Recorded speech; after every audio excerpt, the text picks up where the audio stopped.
Voilà, ici on retrouve toujours après la tour carrée le même appareillage de blocs qui ont été taillés au pic et qui sont maçonnés avec de la chaux, une chaux jaune. Et ce qui est remarquable aussi, c'est ces pierres qui sont au pied avec une gorge. Il en manque quelques-unes qui ont été cassées. Et ces pierres qu'on retrouve par exemple à la collégiale de Molins, dans l'appareillage, ce qui indiquerait que ces murs sont des murs extrêmement anciens et qui remonteraient probablement au Moyen-Âge.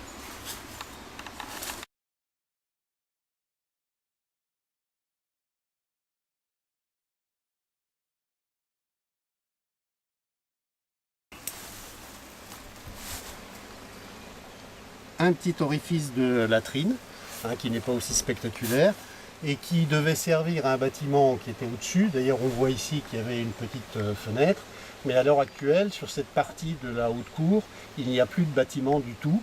Il n'y a plus rien, ce qui indique que sur le plan archéologique, il y aurait certainement des découvertes à faire à cet endroit-là.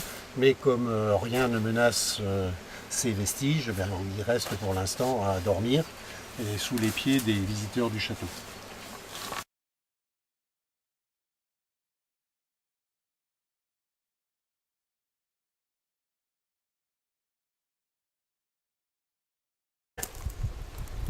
Alors là, on découvre donc la vieille tour, le donjon, et on remarque une différence avec la tour de justice, c'est-à-dire qu'il y a des 3 niveaux de fenêtres, mais sur la brique.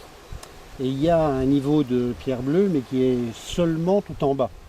Alors que les tours de justice et la tour au bois, elles sont sur 2 niveaux. Un premier niveau de pierre bleue, de belles pierres bleues sciées, et un niveau en brique au-dessus avec simplement les encadrements de fenêtres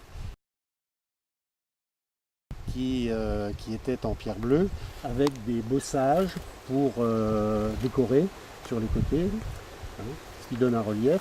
Alors on voit aussi apparaître sur cette vieille tour l'orifice d'une canonnière.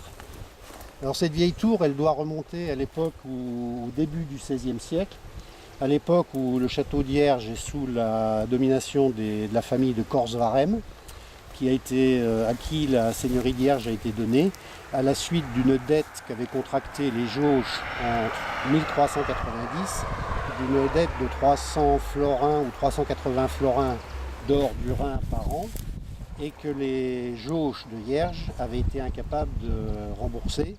Cette affaire a traîné pendant très longtemps, puisque finalement c'est Gilles de Berlaymont qui effacera cette dette vis-à-vis de la famille de Corse-Varème en 1578. C'est-à-dire, vous voyez la date 1390-1578. Et c'est tout simplement parce qu'un seigneur de Jauche avait été capturé lors d'une bataille, et pour se libérer, il avait dû verser une rançon. Et il avait garanti le remboursement de cette rançon à la famille de Corse-Varème sur les revenus de la terre de Hierges.